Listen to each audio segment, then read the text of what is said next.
Whoa, time to start. All right, let's begin this meeting of the tree board. Nice to see you all again. Glad you're here. So we do have a short reflection tonight. BJ has been with us several times, and she shared a story with me that I thought was interesting. Asked her if she would just share it briefly tonight. I was raised in Lake Forest Park.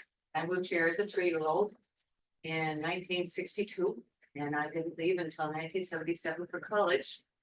And where I lived at 4021 Northeast 196 was a slight slant to the driveway, and it went down, and then there was a cement walkway down to the front door. The cement walkway down to the front door was just that, kind of rocks and a cement sidewalk. But my mother, what she would do every other Christmas is she would buy a tree in a pot, and we would use it 2 years in a row as a Christmas tree. In between, she would put it out on the back porch, and they use it the second year. And then she would take that tree and she would plant it along that walkway. The little cement walkway went down to the front door. Many decades later, I went to my childhood home, and I started walking down the driveway and burst into tears because that little walkway had now trees that were this big around, and every single one of them used to be my Christmas tree as I was growing up. So I thought that was just wonderful. I sat down in the driveway and bawled. I mean, it was a good ball. But anyhow, I just thought, that's what it's all about. She loved trees. She was from San Francisco. She loved the redwood forest, and she wanted trees. Were they redwoods that she planted? No, it was Douglas fir every time. Good, thank you for that. Yeah, well, it could be an O. Henry story. We had bad luck with the one year that we tried potted tree for our Christmas tree and planting it. Didn't do well, but I'm glad yours did. We have, I don't think, any need for introductions tonight. We all know each other. BJ has been here several times with us. So I think we would move ahead with the adoption of the agenda that we have. Thank you, Elizabeth, for sending that out. Any thoughts about amendments or changes or anything like that? Or is there someone who would move to approve our agenda? Thank you. Second. And a second. All in favor? Aye. Aye. Any opposed? Thank you. Is Nick Olmsted coming here? Not coming? He didn't say anything. Yeah, as far as I know, I didn't hear anything about it, so, which is, well, maybe you'll pop in. First time I ever been with 7 person Through. tree board. Oh, yeah, We Yeah, that's now have 7 members in the tree board. well, we don't quite yet. Oh, that's true. What did we just second? Pardon me? What did we just second? Adoption of the agenda. The agenda. So next thing, we want to take a look at those minutes that Elizabeth provided us, and if you had a chance to look at them, is there Yes. any thoughts on those? And what would that be? HETAL is not correct. It is HEVAHL. My last name. Spell your last name again, BJ. HEV as in dog, AHL. Okay. I circled that too on mine. I wasn't sure that was right. Thank you. Any other thoughts on our minutes from our last meeting?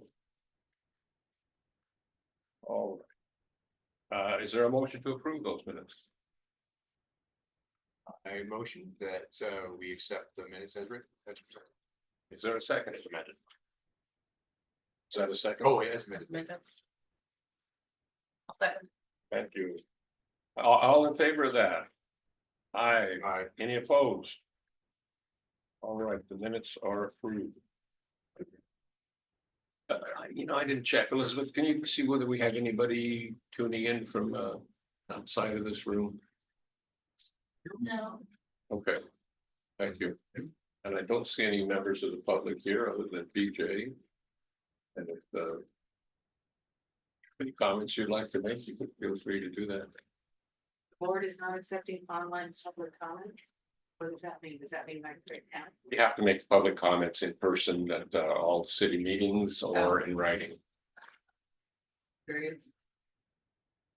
It was because there's some stuff that happened to council, was it there?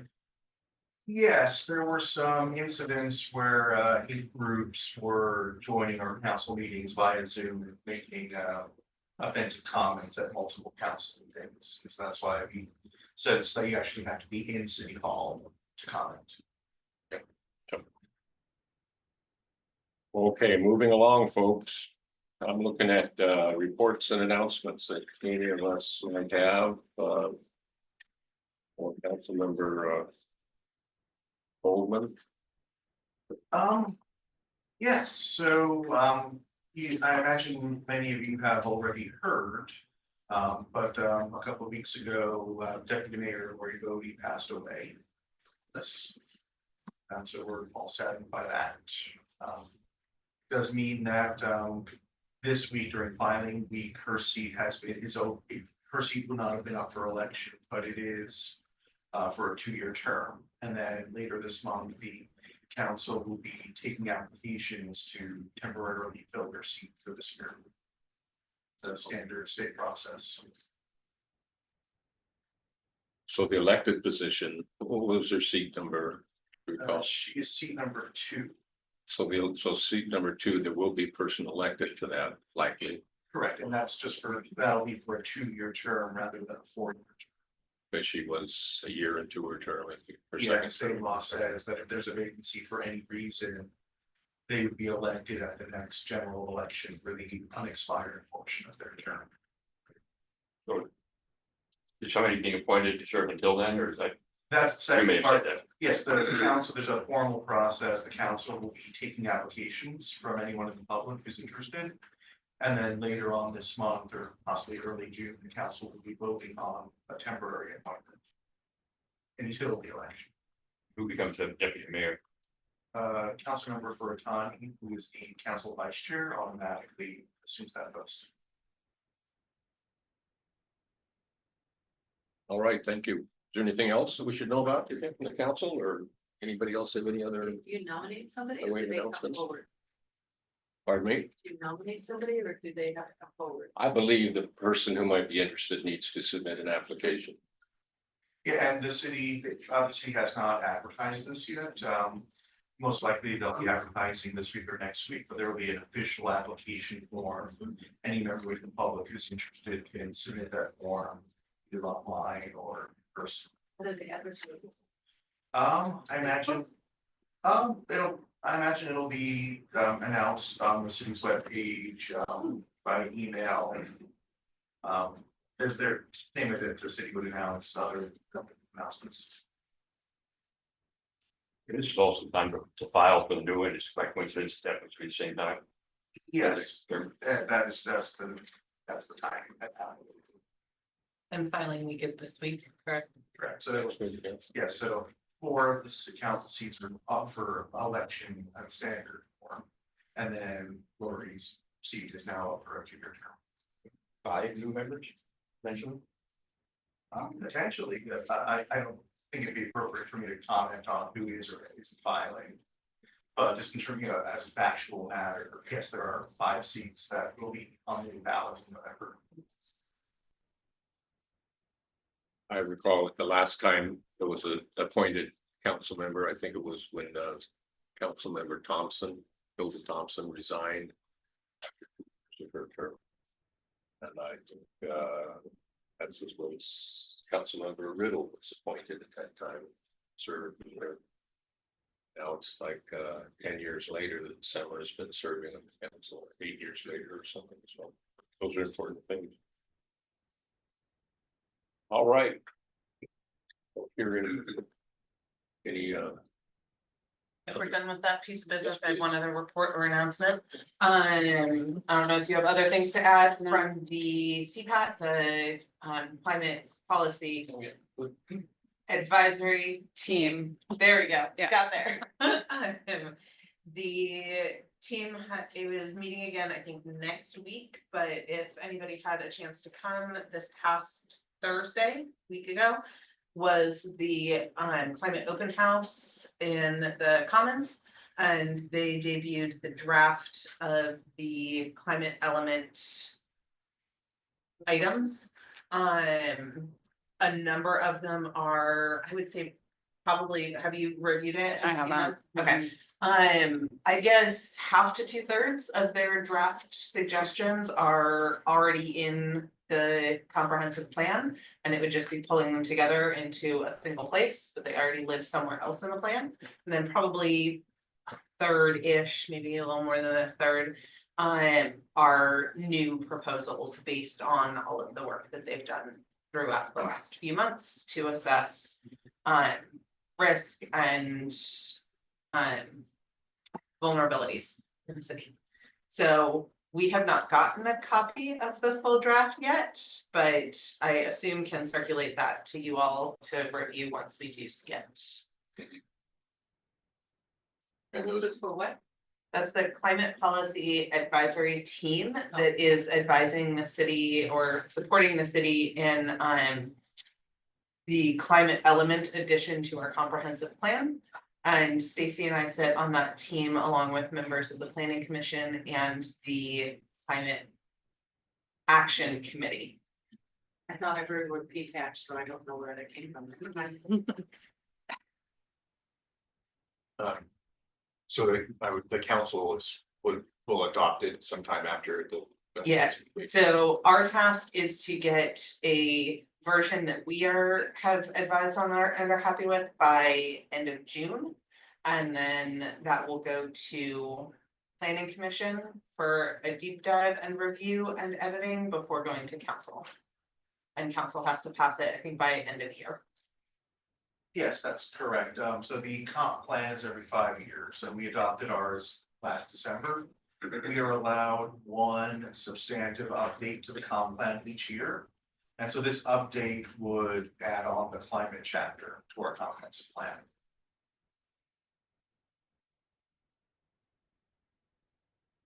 I imagine there's a public input process underway now. Yep, yes, all the CPAP meetings are public, and then when the planning commission has it, they'll likely have at least one public hearing. And then when the city council has it, we'll have at least one public hearing on it. You have any sense that there's anything new regarding trees that we're gonna need to pay a little closer attention to at some point? I'm trying to remember the specific pieces in the draft. We have talked about Canopy, we've talked, canopy. yeah, We've talked a lot about, one of the sections of risk that they're specifically looking at is around flooding and flood mitigation, so things Mhm. like stabilizing slopes, et cetera, is a piece of what they're specifically looking at. Trying to remember if there were other specific ones, but as soon as I have the actual draft here in the next 7 days. I don't think there Well- was a lot of controversy around canopy because we have such good one.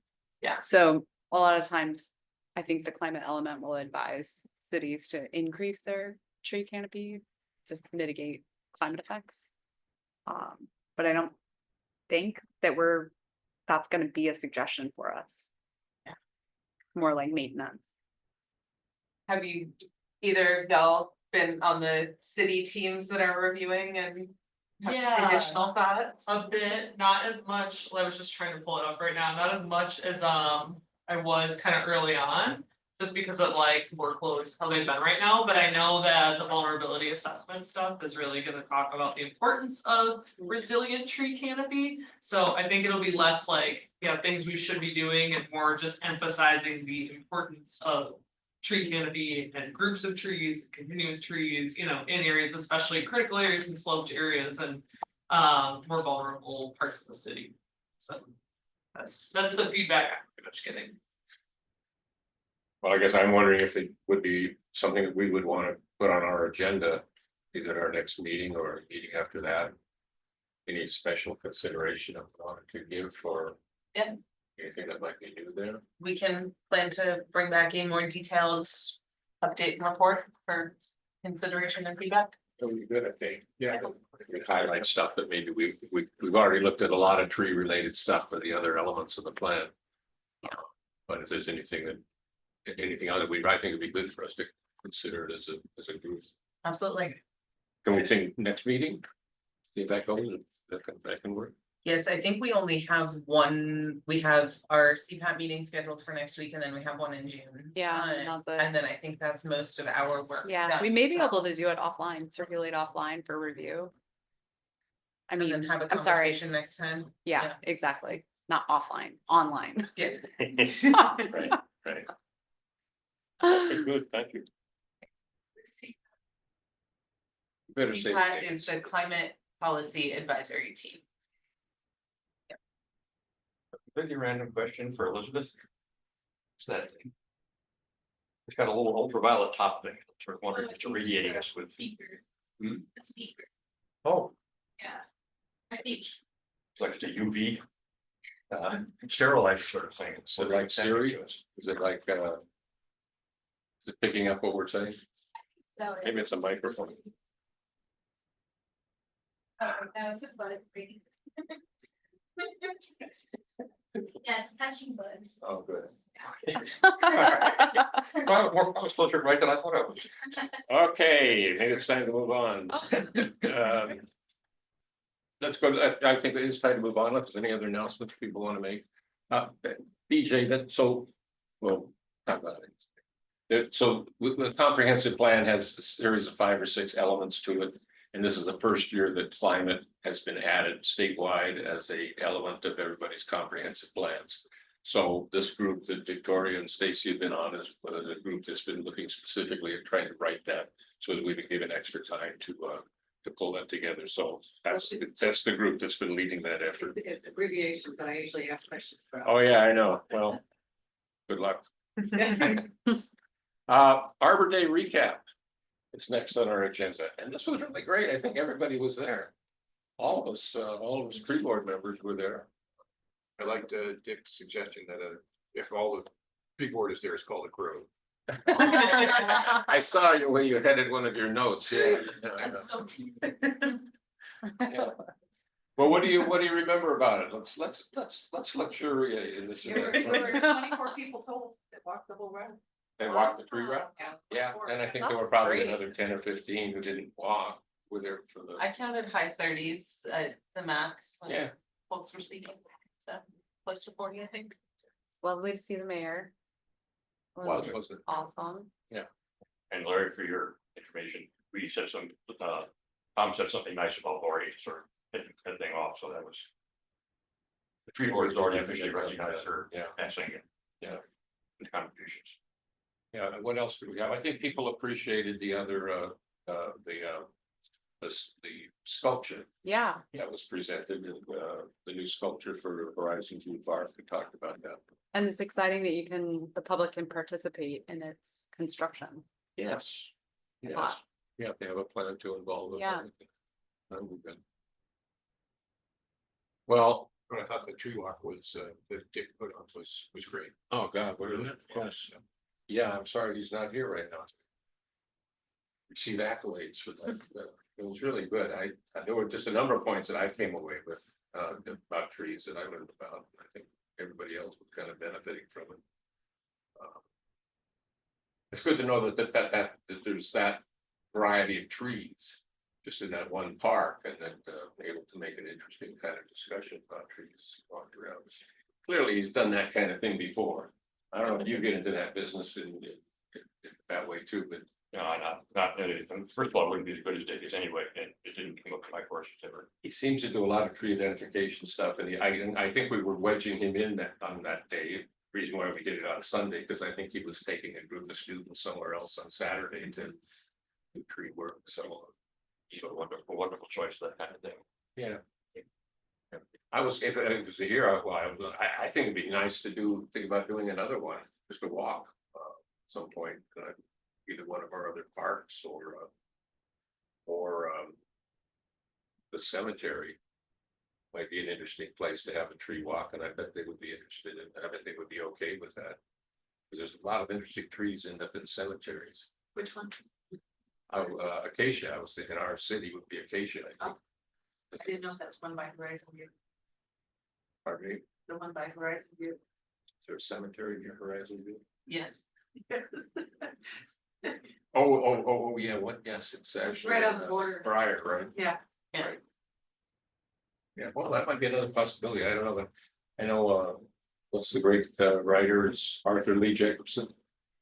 Trees of Seattle. He has an appendix in the back, which looks at major cemeteries in the area. Just it lists the trees that are available there, comments on them about, just kind of interesting.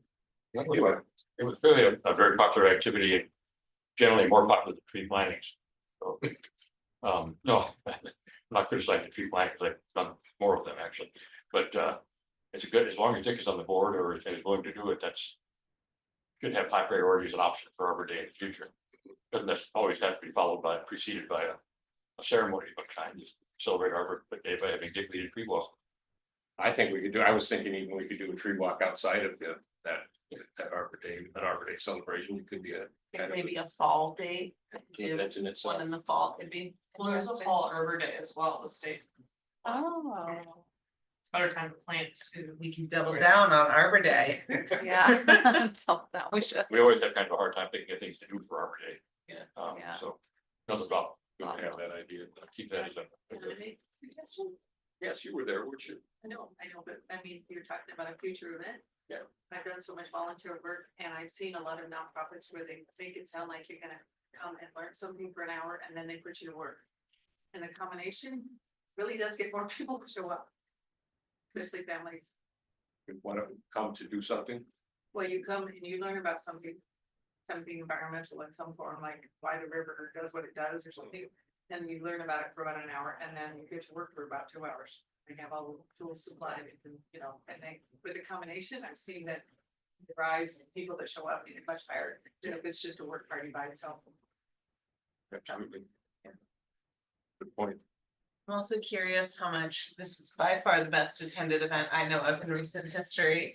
I'm curious how much of that was partnering with other groups that helped spread the word, and it seemed like at the Green Fair, we had a lot of folks interested, taking the flyer, saying they would be there. Had a number of people who were like, oh yeah, I live right across the street, I'll come over.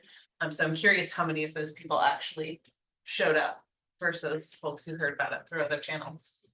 Well, if you go to a volunteer work party, the ones I go to, you have a clipboard and you sign in. Yeah. And then you would find out exactly where We they. did that last year, but didn't do anything with the information, which is part of why I didn't Yeah, suggest it again this year, just Right. because I'm not a fan of collecting personal information. We don't do anything. The nonprofits have to have a list because if they show Yes. how many people come, then they get more funding. I am well aware. I work in nonprofit management. I've been in volunteer management Okay. for 2 decades. I can say, Yeah. So yeah, I'm curious how much collaborating with other groups helped get the word out and I'm sure the preview of the sculpture, must have drawn a few people. you don't think it was the tree walk that drew most people? I think the tree walk was a great Yeah. idea. I think people responded to that too. Yeah, or maybe part of it was just the location on a really nice day. Well, I don't know. it was a very nice day. I don't know, payday, we were lucky. We were, I don't want to suggest that, but. Yeah, looking at the pictures, the clouds look darker than I remember.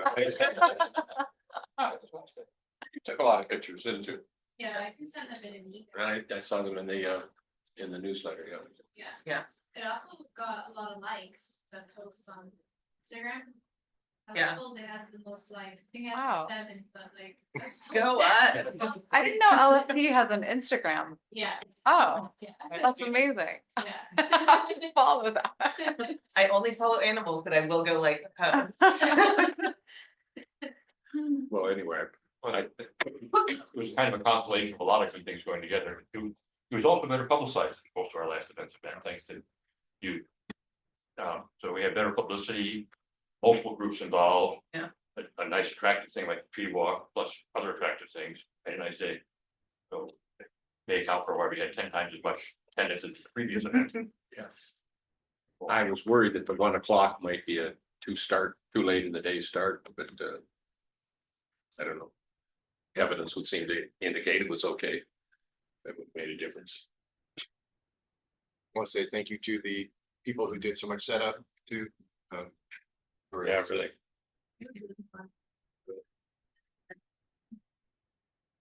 Well, it was a really great day, great event for us, and can all feel really good about that.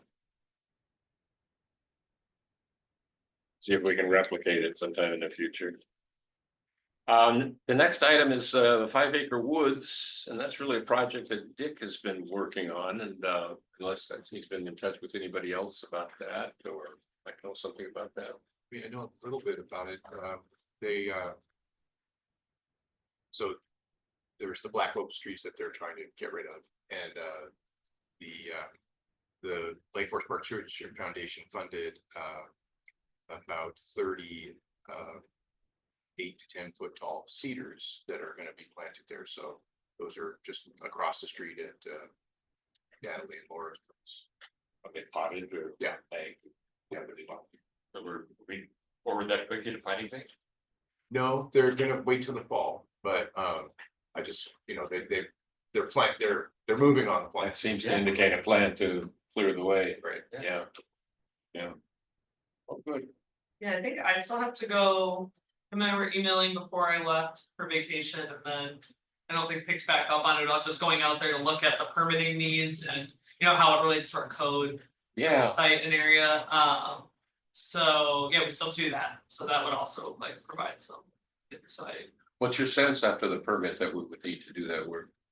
Or that just, the city would need, I guess, to do that work? Yeah, I mean, it would probably require a minor tree permit if we're gonna consider them invasives. You know, any number of minor tree or of any number of invasive trees can be removed under a minor, but I don't know about critical areas, like that depends on the slope and if there's any like wetland buffer area and stuff like that, so I kind of need to see what the project area looks like and the square footage. And the number of trees in the side, you know, that, and then can give some advice for city regulation or permitting review. Yeah. I know I had a discussion actually this morning at the Rotary Club meeting with somebody who was interested in that. You know, they have this this high school version of the Rotary Club, which is called the Interact Club. And there's about 40 high school students at Shorecrest who are very active on projects. A bunch of them descended on 5 Acre Woods at least once in the past, and will get a dozen kids working, you can remove a lot of ivy pretty quickly. Yeah. And so I don't know, it might be that tree removal is something that we would not want to push that too hard. It seems like it's probably a very specialized kind of process. We need expertise on, if it's done right and safely. I think we want to done by high school kids. Yeah, so, No, at all, actually. Not even with supervision. but they can work on ivy at other places or do planting, whatever they've done. But so anyway, maybe we need to, we'll revisit that at our next meeting, the 5 Acre Woods project, and maybe I'll talk to Dick in the meantime and What kind of see tree with was him about that. they're taking out? They are called black locust trees. Did they have any art function? Art? Artists do something with that kind of wood? Yeah, it's a very hard, dense wood. And I don't know. I think there might be something. Okay. It might be that the thought they're Well, I've done that twice. I did once in Skagit County where somebody took down a huge maple and I went all over the county. Woodworkers came to the event, came to the site and took the wood away. Yeah. Because they were gonna make something out of the maple. And I didn't know if this was an art kind of wood where I could go around, see if artists wanted the wood. I don't know. Does anybody have any sense of that? No, I would I think know it's a hardwood. I don't know how. Yeah. how. And they're smaller size too, so I don't know. Like how many uses. they Yeah, have. they're ranged from about 8 inches to 15 inches or Well, if they had 16. to make a mug or a spoon or a fork, it would be just like maybe it's something they can. It's a good way to get rid of the wood. Well, that's an interesting thought. If there's any use for those trees that. So I just popped on the Wikipedia page for it. That's what I'm doing too. So the bark and leaves are toxic, Okay. and the sawdust from it is also harmful. People can have allergic reactions to it. Okay. So probably not the best. Other than Grinding. Not and, other than that, it's uh, perfect. Yeah. Yeah, Well, I asked you, I just, it was so wonderful to see the maple taken away and. Here's it. well, it would be, Highly valued as firewood for wood burning stoves, and it would be burned long and hot. In a long time, so dense. Anyway, Okay, well, thank you all. Any other thoughts on 5 Acre Wood? I'm not sure we can do too much tonight, but we'll be visited in a month and. The. Would it be the city's responsibility to hire a contractor to do that, do you think? Or- For 5 Acre Woods. Yeah, for those locust trees. It depends on if it's a project the city wants to spend the funds on. So that would be bringing Cory in, she's kind of the parks, person. So yeah, again, it just depends on the scope of, I don't even know what that area specifically looks like yet, I just know like a very high level overview. So once I have more information, I gotta go to Cory with more information and then see if it's something they wanna partner with. There is a lot less of our partners kind of out there, like there's some, KCD and WCC crews that do stuff around the city. A lot of that's been cut with the cuts to AmeriCorps. So things are just like a little dicier right now. So I'm not sure. It would just be, but once I have a better idea of the scope of the project, that's it. We were looking for funding from the city, then we can talk to Cory. Once we kind of know. Like here's what kind of permits we're gonna need, here's what the scope of kind of what we're gonna do, like what do you think? And then it would be kind of up to her as a first contact point for Public Works to ask about. Yeah, and it may well be that the Stewardship Foundation is moving ahead with the plan for that. Yeah, last time I'd asked her, she didn't know because they had just acquired it. There's a lot of stuff in flux with that. It's not with the lakefront improvement projects for the new park there. That's kind of in the main park focus for the city right now. I think everyone's aware that the city bought the property next to the preserve and is gonna be expanding into a park there, which is gonna be really cool.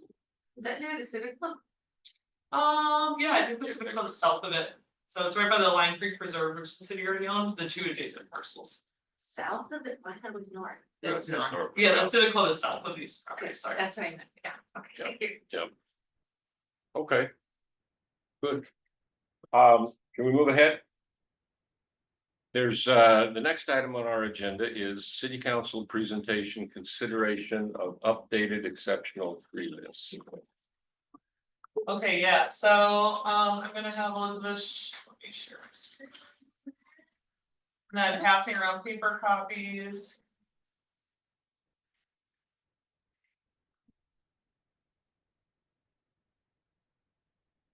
Alright, so this is a strikeout version. Just gonna kind of go through some of the changes on it for the exceptional tree code.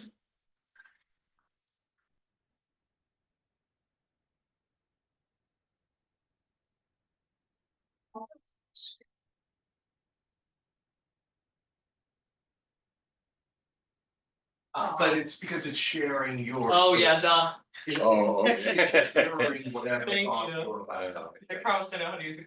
Okay. So for most of us, we know, and you guys voted on, agreed on the changes to the actual just list of trees. So these are some smaller edits throughout the rest of the exceptional tree code to kind of clean some things up and fill up some gaps. And just things I noticed. So I just kind of wanted to go over with you guys what that looks like.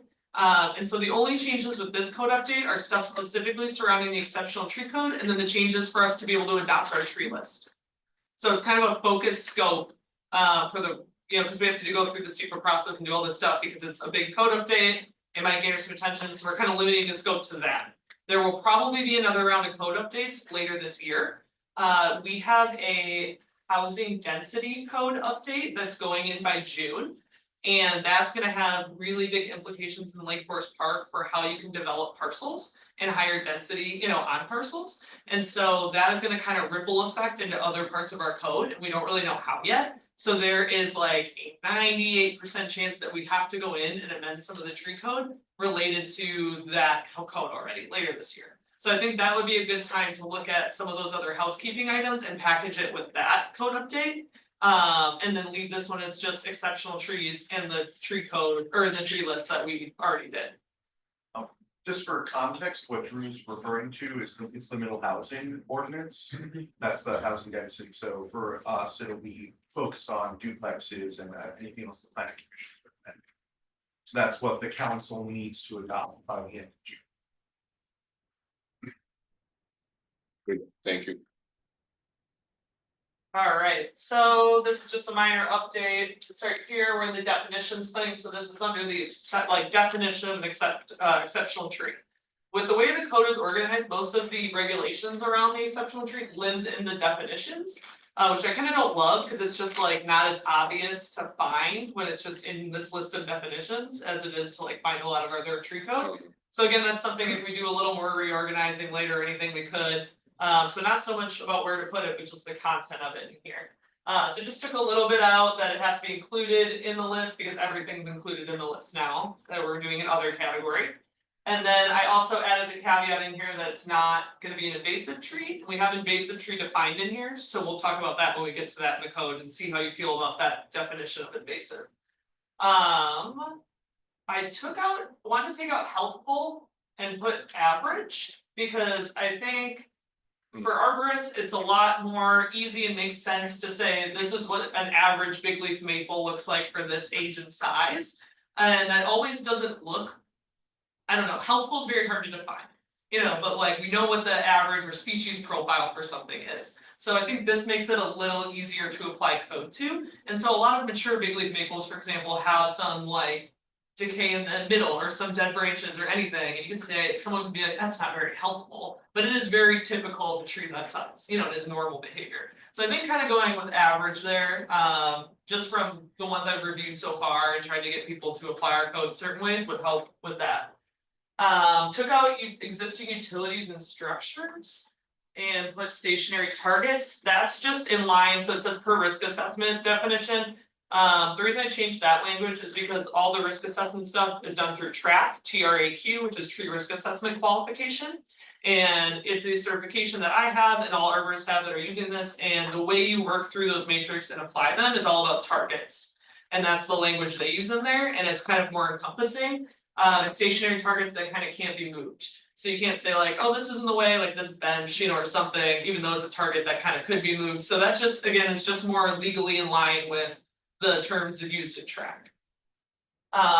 Just added a few other mitigation options for this section. So we're saying that like, if a tree is risky or we think, something is potentially could fail on a tree, what this is saying is that you have to make sure it can't be reduced to low risk through mitigation options, such as pruning, and it just said pruning before, but cabling and bracings are other ways that we can make trees safer around people and reduce the risk. So I just wanted to put those words in there to add a few more options for people.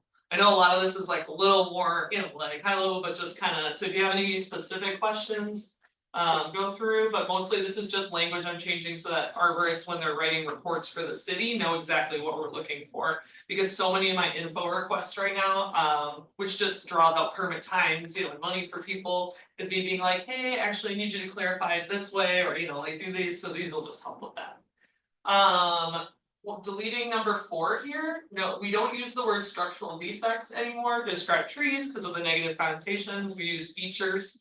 And this number 4 item is already covered under this number 3, so it's just a redundant portion of the code. So taking that out, and then if retained under current tree growth conditions, I took that part out and just says the tree can be expected to remain viable with reasonable and prudent management and care, because sometimes like we can change the cultural conditions in order for a tree to be healthier. If we're like, okay, this is bare compacted soil with no mulch just roasting in the sun, that's like we can apply mulch and now it's going to be doing better. And so just wanted to take out that current tree growth conditions so someone also couldn't say like, oh, I actually scraped all the grass and mulch away from here, it's bare soil, and then use that as a reason to kind of like remove it.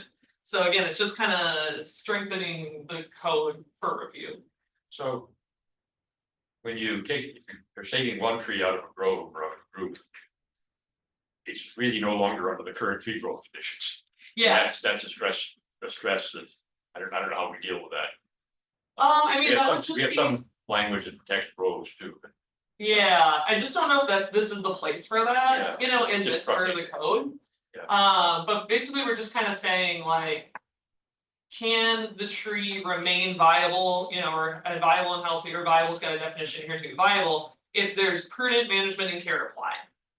You know, and so we're, by taking out the current conditions part, we're just evaluating on its own, like, if you take care of this tree, do we expect it to do well? Versus saying like, we haven't taken care of it in the past, so there's just no hope for it, you know, like now. So it's kind of looking at a larger snapshot than just right this second of the tree. I wonder though, if our, right, that's fine, more broadly, I'm wondering if. We save one tree out of, again, if we save one tree out of a group. Does that put it at such a risk that we might as well go ahead and get rid of the rest of them, because it's not gonna last? It's not black and white, you know, it depends on the tree. So it depends on what we call the lower crown ratio, the LCR. So like, you know, if, yeah, it's a Doug fir versus a deciduous tree, how tightly they were packed in the grove, you know, like, wow, just how low that canopy is to the ground, it's a lot of factors. So we don't wanna get into a situation where we're just putting a black and white, you know, understanding in here, you need to have some flexibility of like arborist, professional. Arborist discretion. You know, so an arborist can make a case for it in their report as to why it would be or not be. And then I would look at their reasoning, you know, based on the species and location and like all of those things. And sometimes you might say yes, and sometimes you might say no. But I think we can't just call it one way or the other. So the fact that it's. Say it's just barely over the limit, but it's gonna be a danger if you take all the trees that are under the limit. Might be considered in your discussion. Yeah, we also have language in our code too about keeping groves together and maintaining them. So that's the other question is like, if these trees around it can be reasonably maintained. And there's no reason to remove them, other than you trying to remove them all to then remove this other one, you know, like, is that something then that we'd approve? Probably not under our code. Yeah, okay. Yeah, so that's the circle back I'd probably start having with that. And then this is something that I wanted to add, again, kind of related to this middle housing bill that's coming in a month. And also because it's reflected in other parts of our critical area code, is offering a few planning concessions. And like just a little more flexibility for people while they're applying. So we're basically saying in here, and this can be like a judgment by the planning director, so down in our department. That like if the presence of a viable exceptional tree makes it impractical to put your house, you know, on the lot. That the planning director can permit a deviation from the front and rear setbacks. So some of these setbacks are up to 20 feet, you know, from the property line. And so you can see on a smaller lot how if you have a 20-foot setback here and here, you know, that really limits the area where you can build your house. So let's say the exceptional tree is right in the middle there. So by putting this in here and allowing our planning director to exercise some flexibility, we could say, okay, well, we can reduce that to 10 feet in the back and you can move your house back. And now it's a lot easier for us to protect this tree. And so I think adding this is a way that we can also just show people like we want to work with you too, you know, to like add more flexibility to work around these trees without them having to come out or you having to go through a long reasonable use exception process with a hearing examiner. So yeah, this is just kind of gives us, and this is something Mark and I talked about, it already exists in other parts of the code related to critical areas, so it just made a lot of sense to put it in this part too. So are there other interest groups, let's say, who are gonna be concerned about, I think it's a great idea, but Yeah. it just sounds like a fabulous thing to say, you know. Sacrifice some of the other things rather than sacrificing the tree. But are there interest groups, for lack of a better word, who are gonna say, no, we really can't reduce those setbacks to the road, it's very important. I mean, is there other people who are gonna be offended by this? Surely you think about. You know, I think the one that makes people the angriest most of the time is side setbacks. I don't know, Elizabeth, if you've got any, you know, like, oh, you're too close, you know, to the side and less about up in front. There potentially could be. I don't see it a lot. You know, most of the time for me, it's just like the buffering from critical areas, you know, or other things, or people are gonna be mad no matter what's going in the lot next to them. So they are gonna be mad about it if it's there to get mad about kind of thing. But I don't see it, and that's also something where because it's a planning director decision, it's on a case by case basis, and it's a requested deviation, there's a process of reviewing. How do we think this will impact the lots around? You know, it's not just like a rubber stamp to give everybody a reduced setback. So that's something Mark would consider on a lot by lot basis, like what are the impacts to the other neighbors, you know, or you know, anything like that, or other uses of properties in nearby if we do this. And Mark's happy with it. Yeah. Yeah. So she's going to, Larry, of course. We have one clerical and one bit of context. Clerical, it's actually 1616, not 1615. Okay, then it's wrong in our code as well. And then the context where the front versus side has come up is there are some parcels in the city that are sideways. That what everybody thinks, oh, this is obviously the front yard, because they're on a corner, technically that's the side yard. And what you think is the side yard is actually the front yard. And so there's some weirdly, it tends to be around corners, because a lot of our streets are not on a grid system. That front and side and rear are not as obvious for some homes. Have we relaxed some of those limits too, I think, in terms of the ADUs? In the context of ADUs, ADUs. I believe, yeah, yes, that was something with it, so accessory dwelling units. If the old code said you can only put them in your backyard. Right. But what if you don't really have a backyard, but you have a side yard, which is effectively your backyard? That, yes, I'm trying to make the code a little more relaxed in the context of ADUs. Are those limits gonna be affected by the middle housing adjustment? I mean, that's when we pick more houses in the lot by cutting back setbacks. Potentially, in That's parallel. not our problem, but just With the curious. middle house, there's actually two bills. One bill covers middle housing and duplex and density. A second bill reforms ADUs. Both of those have to get implemented by June. So when we say middle housing, that encompasses both of those sets of reforms. And Okay. I just did touch base with Mark to see how that code is looking, and they met with was it CAC yesterday? Yeah, or planning commission? Right. Yeah, so as soon as he meets with planning commission again, I'll have a better idea of that code. Next, Okay, yeah, and once he gives me that, I can present to you anything that I think might be a conflict area, just so we kind of can start thinking about it, but again, probably won't do anything until it actually is implemented, we can kind of see how it's working. But yeah, so that's still going through the pipeline and not finalized, so that's another reason we don't want to go in and amend any of our tree code yet. You know, if they're gonna be amending this code still, but looking at it. Kind of new territory for everybody in the state. And that just opens lots to duplex. Yeah, depending on the size of your city, and how close like the areas are to transit stops, a bunch of different factors. Anywhere you can build a single family house will now be open to duplexes through eightplexes.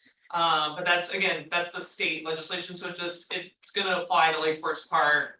Only on certain things, you know, at certain densities, and then the Sorry. 81 separate. What was your question? I didn't hear it over here. I was just asking what the middle housing bill was contemplating. Yeah, Yeah, so the middle housing bill is through the state already, it's a mandate, you know, that's in place, and Yeah. the cities have to comply by June something. got it. So like everybody's taking till June something. So like Seattle's still working on theirs, it hasn't been fully, we're still working on ours, but like. The density requirements for Seattle are gonna be very different than Lake Forest Park, you know, so. Yeah, it's been the hot topic, and I think like critical area stuff is still standing, which means tree stuff is still gonna stand, you know, we're not. Gonna be forced, our is gonna be forced to like change our tree code because of these, but if we feel like we want to amend it in order to support more housing while supporting trees, you know, like that'd be something that we could decide as a group. Yeah. Once it's implemented.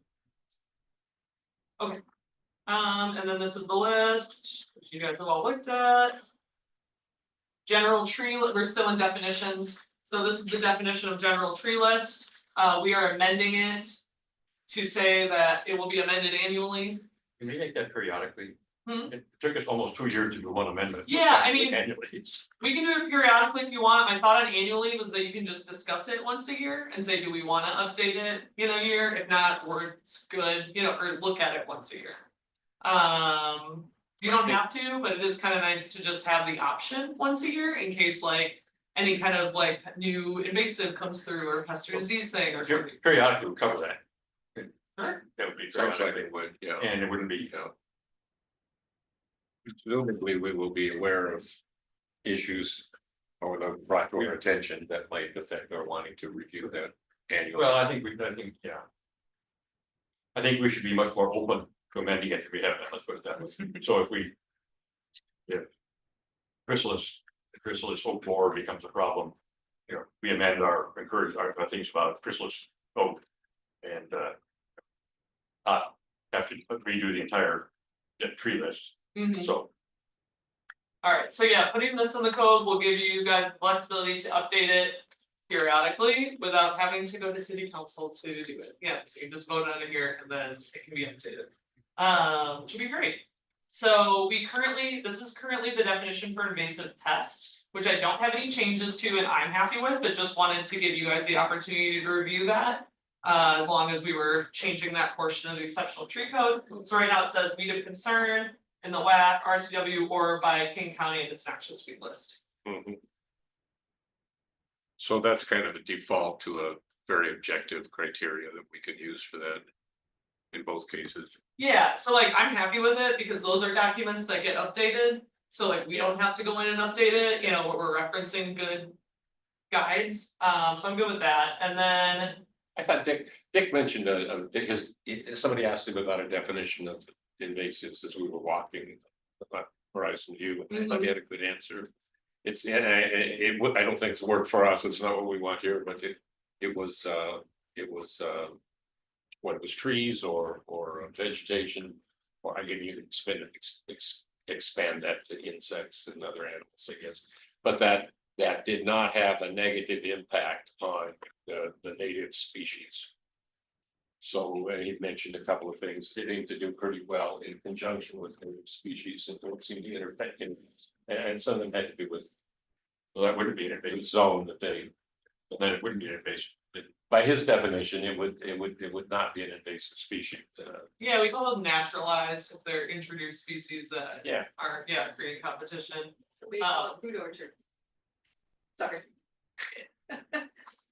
But yeah, so basically just kind of saying that we want a specific definition. 'Cause Yeah. that's just saying that compete with names or, the vague language is just not gonna, there's too much so. That's right, well, I think this is, what you got is good. And then, just for context, I would bet that 80% of the individual plants in Western Washington or the Lake Forest Park are not native. More closer to 90%. But you can swell all the grasses, none of the grasses are native here. yeah, So, you you should do figure want to limit your complaints to invasive things that are going where you don't want them, rather than just everything it's not native, so that's. You should look at all the gardens from the garden club. Oh, yeah, they're all All not good native. stuff. But they're never invasive. and then, introduction of the definition for invasive pest. And the reason I wanna add this is just from, again, increased EAV and other pressures that coming, so just so we have a definition of what that is. And then also wrapping that into, so with minor tree permits, you can remove any number of invasive trees. Under a minor permits, you don't have to get a major with all those additional requirements, so by having a definition for invasive pests, we also can streamline. Removal for trees that are affected by invasive pests at a high level, like, oh, this tree is completely infected by XYZ, like, we don't really want to create more barriers to removal and replacement for that. And it looks like there are 4 or 5 of them nearby that are also infected. Yeah, I'm thinking like, I've had a couple bad bronze birch borer infestations, across like 5 birches. And so then I'm like, and they're crumbling, it's starting to fall, and then we're like, okay, yeah, now you gotta go get an arborist report and take some time, then this other waiting period, and it's like, they're goners, so we should just really be able to streamline that, or like, give them emerald ash borer, even though we're lucky, we don't have that many ash here. Yeah, so got that, and then again, just a slight change to the viable tree definition. To say for its age and species, that it's in good health, and then adding this moderate here. Because this is then in line with the earlier criteria for removal for an exceptional tree. Before because it needs to be moderate with high consequences, so there was just basically a gap in the code where it didn't address moderate at all. Like here, so it was kind of in no man's land, so this is just encompassing the broader definition of viable tree for everything that's not a permittable, removable exceptional tree. If that makes sense. You need ITS instead of IT apostrophe S. Okay. Even underline, let me know. That's a clarifying question. Yes, sir. So just in the definition section, you took out healthful and said average vigor. Yeah, But in this section, you have good health. yeah. So I want to make sure, should those both be either like both use health or neither use health? Yeah, or good, yeah, average. Should say, should that say average vigor? I don't wanna use, oh yeah, we can get bigger, yeah, It was condition. condition. How does that sound? Average vigor and condition for its agent species? If that's better. It's more consistent with the definition Yeah, section. that's a great point. Alright, cool, got that. The way the moderate risk works is the tree is considered to be a moderate risk, but. It fell, it wouldn't do a lot of damage. And it's- Yeah. If it's considered, if it fell and fall on $1 billion house, then maybe we. Well, without even getting in the weeds about how the risk matrix work, is that there's varying degrees of moderate. Right. And so the code is saying earlier that it needs to be moderate with, It's high or moderate. yeah, high or moderate with severe consequences. Right. So something can be moderate with, mild consequences, you know, or whatever, and so we're saying, basically, we're pulling them out and just clarifying that those are different. Otherwise, someone could say, oh, this isn't a low risk tree, you know, but like, even if there's no real targets or whatever, and then using that as a way to say it's not viable. So yeah, there's just kind of a gray area in the code.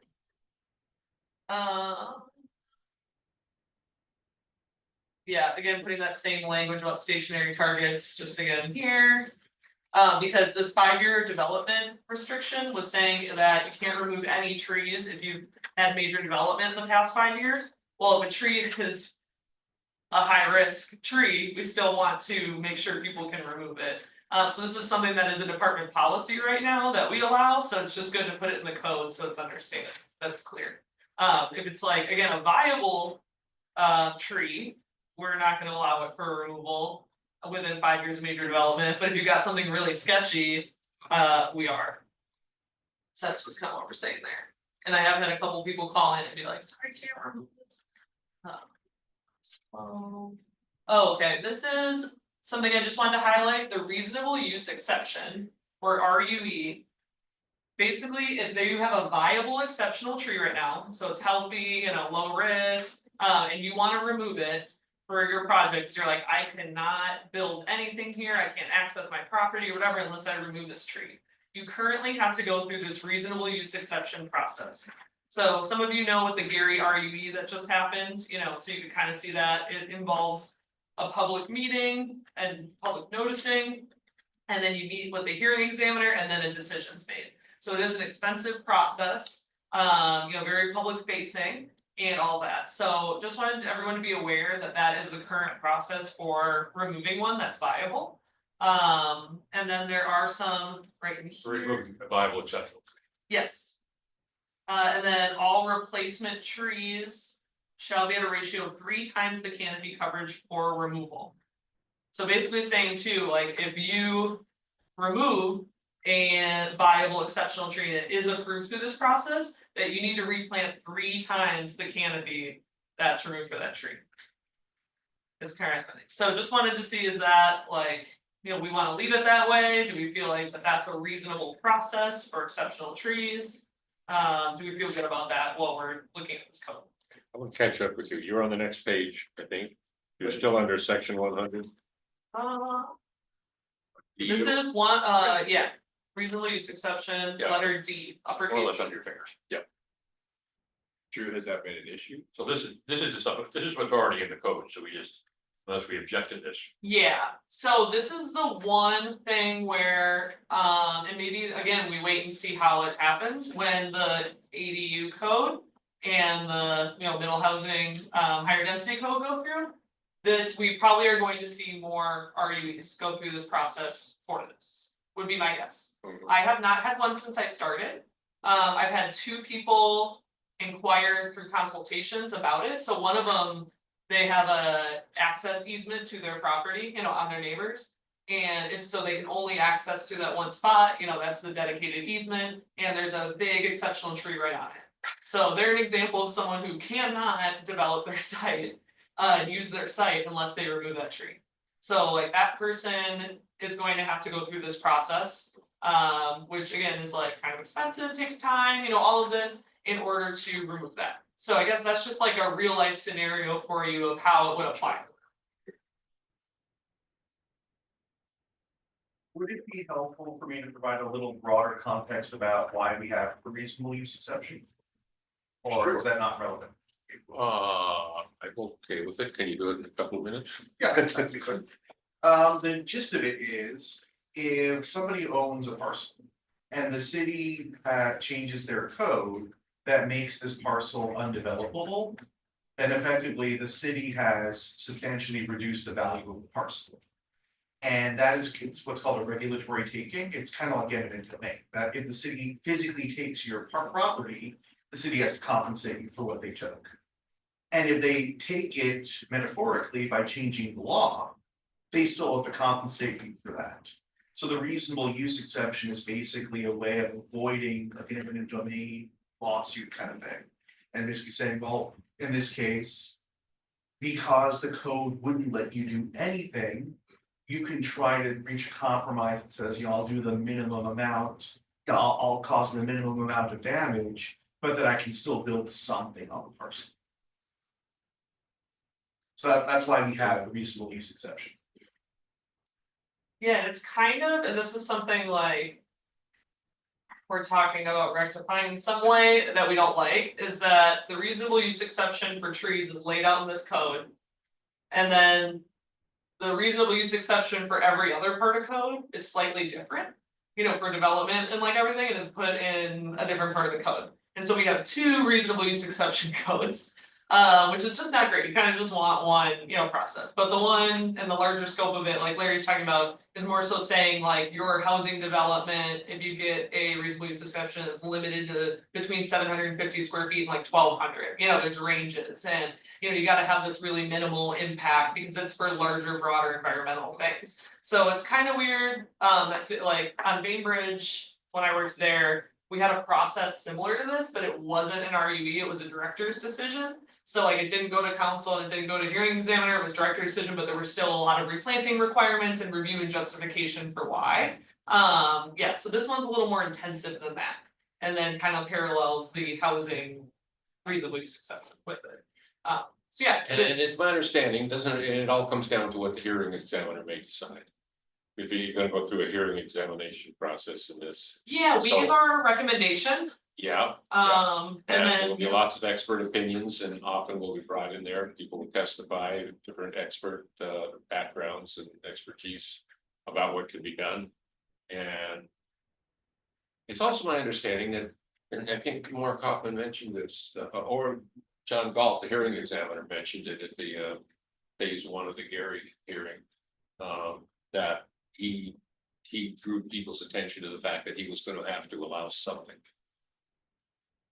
He basically said, the way this process works, it's a matter of what conditions are we going to place on the development of the lot, and that's what's being decided by the hearing examiner. And I can think of one property that's just a complete wetland with a little off of 28th on is it Meadow Road? Where there's just a little high point in this swamp, and somebody really wants to develop it. It's somebody bought the property a long time ago and retirement plan, and I don't think they've been able to develop anything on it. So I don't know if there could be conditions where it's just even the hearing examiner can't imagine a situation in which.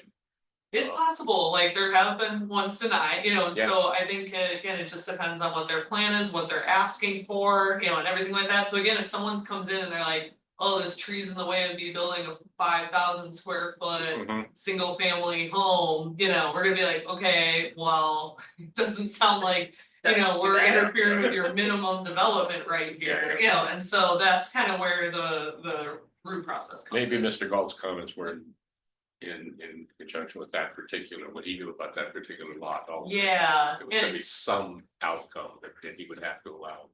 yeah, Is there ever an instance where the city will just decide that they need to compensate someone for their inability to use the property? No, not that I'm aware of or have been a part of. There's been a lot of court cases. Kind of in the other way, so like there was just, not to get too weeds in the weeds on it, but in Edmonds, there was one where they were related to their tree code. Where they were saying you have to replant trees in this area, they're gonna be protected in perpetuity forever. And that was considered an illegal taking. You know, of like, you're saying that like, these are be planning, I can never do anything else with that property, you're essentially creating an unusable, you know, space or taking out there. Yeah. And so that went through all the court systems, and there's gonna be a really good webinar about that coming up, actually, I'll link you guys to it if anyone wants to step into that. Where was it? Edmonds, yeah. And so our code doesn't do that, you know, so we offer a lot of, we're like, you're required to replant, but you can do it wherever you want, and then, you know, we have this 5-year kind of restrict, and then, you know, Yeah. it's open for anything, and so part of the reason we structure those that way. And we structure things this way, but we still have options, you know, everything is to avoid getting in a situation where we're just like, no, Yeah. for, you know, like a blanket no, for any reason. And so, that really did spook some of the surrounding smaller municipalities. And so I know Kenmore just went and changed their exceptional tree code because they got really scared by that and, you know, just didn't want to end up in a position like that. Yeah. I'm curious, I'm not sure who can answer this best. Are they taking into account when the person bought the property? And when various laws were enacted? So, you know, if I buy some property and I don't condone the exceptional tree codes on it, I think the city could say, if this has been, well, the trees that were illegal to cut. Now, you know, it was illegal to do when you bought it, you know, you should look at the laws. Yeah. Does that play? It depends. It's kind of like if you have an illegal deck. And there's no that record of that deck being permitted or anything like that, then you wanna come in and rebuild it in the same area, and we're like, well, we wouldn't let you build it in the first place. You know, and you have no record of it being legal, we're not gonna let you do it. Essentially, you know, and so it's kind of, and it depends too, like. We have a lot of language in our code, if like you're in a code compliance case and then you sell off the property in the middle of it, you know, that you're still responsible for this, you can't do that in the middle of, you know, like legal proceeding stuff, like, there's a lot of like different stuff, and there's also the idea of like vesting critical areas. Which the Alliance I can't remember who the other party is, the Alliance case said that critical areas do not vest. Which was a huge change from previous precedent about plats, like if you had a stream buffer on a plat that was 50 feet. And then the stream went up in quality and now it's a 100-foot buffer. You know, there was a big argument that's like, but on my plat, you know, I'm vested to 50 feet, that's changing based on this recent court guidance, within the past, I think, 5 years. And so now we're saying that those can move, you know, and change. And so I'd say like, you could look at tree code as being in a similar way. Doesn't seem like taking, you know, if you buy something with certain codes in place, and then you say, well, those codes won't let me do what I wanted to. You didn't take it, you never had it. Yeah, But it wasn't taken, you never it's had a it. case by case basis Yeah, on that's one perfect, versus two, so yeah, that's. I suspect this will be a question for our city attorney. Is you can say like put the trees, the table of tree species, we're adding the catch-all row. And so someone could own a parcel today where they could cut down a certain tree. And then if this is passed, that tree is no longer able to be cut down. And so does that count as a regulatory taking? But I suspect that our city attorney will provide us some more guidance about that. Yeah, and again, it's not probably gonna be considered taken, that's a big part of why we have the root process and we have ways where you can still go through a way to remove it if you need to. Part of the reason that Edmonds got in trouble was they were saying there are no exceptions, this is protected in perpetuity, you know, like forever. And that is a really dangerous like finality to a situation to be putting in there. So offering flexibility and options and a pathway to having a public hearing, you know, and going to an examiner, getting what you want to establish that you need use of your property. Those are all tools to make sure we don't end up in a situation like that. Better move on, Drew. Yeah, okay. Yeah, I gotta move on. Go ahead, one more Um, on this topic. Before we move on. what's left out is that, what if a neighbor doesn't like your tree? Between neighbors, what happens then? Is that included in this? That's a civil issue that we don't get involved in. So, Okay. I mean, if somebody plants a tree and 10 years later it's making huge branches into somebody's backyard, that's, somebody else's backyard, that's entirely Civil. separate. It doesn't matter. Okay. no city regulations reviewing that, and nor do we want to. Okay. Yeah, there's state The legislation neighbor, about. the neighbor will have certain rights to trim it as it, Yeah. as it reaches their property line, but other than that, like, they can't do anything. Once the trunks in Lake Forest Park passes the property line, it's now a jointly owned tree. So if you wanna remove a tree that's jointly owned, you need the signature of both parties, Yeah. you know, on it. But we don't get involved with like how people are deciding that or disagreeing on it, all I'm saying is I need, if you're gonna apply for this permit, 2 signatures on this, you know, and that's as much as I get involved. Okay, Okay, so then here, this is just another small change, because we had a really specific tree list. Mentioned in the right-of-way corridor code that was there for Sound Transit. So this is amending it to say that, yes, the general tree list from that date or otherwise amended. Just to give us again, saying it's the most updated copy, and we're removing the 15 to 30 feet, which was put in there to make sure that. Trees were being placed under power lines that were incompatible. But often these replacement trees for the right of way corridor area, since the corridor is 500 feet in each direction, you know, and a lot of offsite plantings don't need to stick to the 15 to 30 feet. And that's something where when we're reviewing the replanting plan, the arborist, urban forest planner can just make sure that anything under power lines is compatible with it, so. I think there was also some interest, since a lot of the cutting is gonna be done on the place where people have views of Lake Washington. That maybe we want to kind of keep the 40 and 50 foot trees out of those views. This Yeah. is Probably put in place partly with that, but it ends up covering the whole city, which is not the idea. Yeah, this is specifically like impacting a right of way project right now.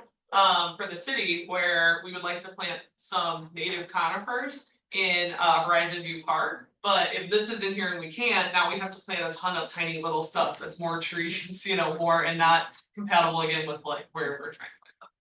So, yeah, and then that's it.